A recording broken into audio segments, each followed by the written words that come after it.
Coach, good to see you. It's been a couple weeks since we talked. We missed you on the show a couple weeks ago or last week, whatever it was. Everything's starting to blend together. But you're coming off a big win over the weekend. Got a couple of close calls where you guys are right there. I don't know if I've seen two-point losses in a season this early, but you guys able to overcome that, grab that first victory. Talk about being so close and then able to defeat the Lakers on Sunday.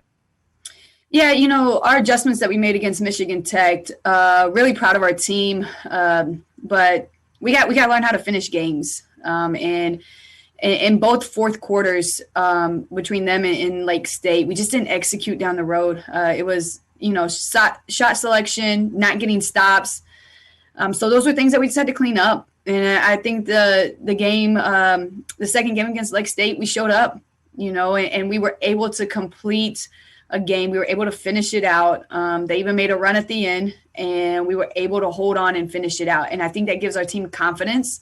We're young, 9 freshmen and sophomores, so we still got some growing to do, and that's going to be part of it. But really proud of our resiliency and the ability to come out and finish that game. You coaches always remember the close losses as opposed to any of the wins, even the close wins. But what is it when it comes to that? I talked with Boomer about this morning, learning how to win. How do you do that? Can you teach it, or it just has to naturally happen in game situations? I think it's both. I think it's both. And I even kind of just told them about myself. I was like, last year, I don't think you'll realize it was the first time I ever called a timeout. It was the first time I ever gave a pregame speech, and I think it's all of us trying to figure this out, and it's part of it. And when you're this young, it's all about making the right plays. We always say players make plays, and it's getting stops and it's executing offensively. And we just had some offensive lulls in both of those fourth quarters. And those are the things that we can't have happen. So you go on, come home today, I should say, come home tomorrow against Davenport, a team that you were able to beat twice last year. So I'm sure they remember that, and they'll be wanting to come out and get some victories.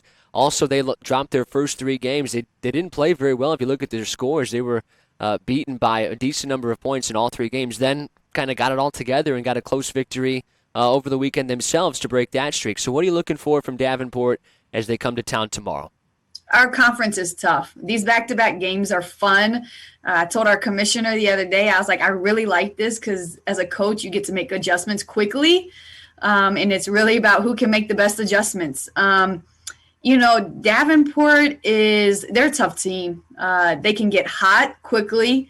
They're never out of a game. They can score in bulk. And so with them, they're just kind of unpredictable sometimes. But for them to come around and after a 30-point loss and turn around and get a 2-point win, it's kind of showing you who they are too. And so we have our hands full.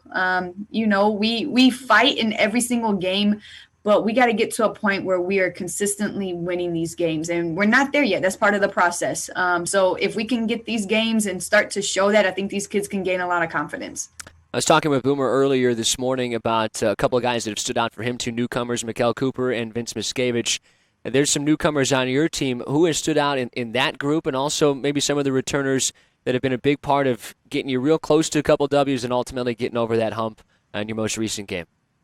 Yeah, Danny, our senior showed up. She had a double-double. Her leadership is exactly what this team needs. I mean, this kid just goes out every single day. You never know if this kid has a bad day or not. She's just resilient. So she was huge for us. And I think that's something that she can do day in and day out. But she's got to have those opportunities and take advantage of them. Mercedes scored 13 points in 15 minutes against Lake State, the win against them. And I think she can do that. I think she's had confidence. She gets offensive rebounds every single game. And I think it's just really when she gets those, making the right decision, finishing those or getting them out.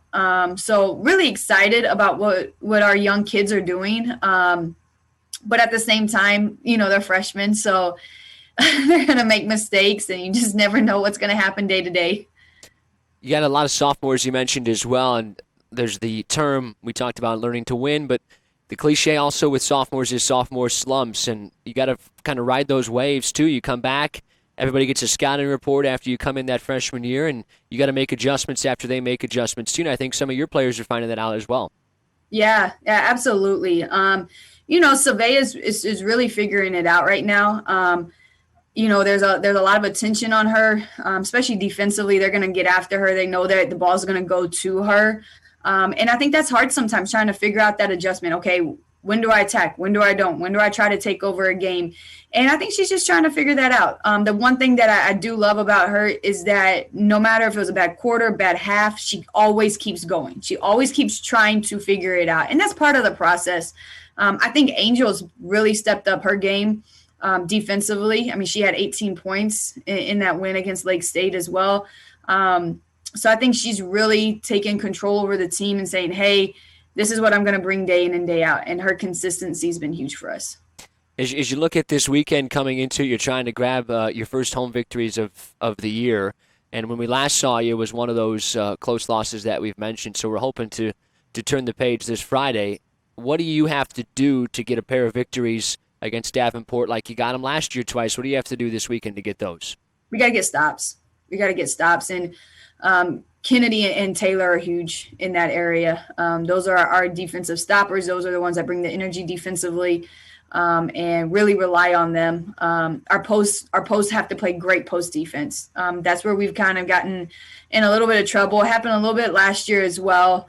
But I think if our post can get stops and our team can get stops, that's going to be the difference between the games. Coach, thanks for the time, and we will see you tomorrow night. Best of luck against Davenport. Thank you.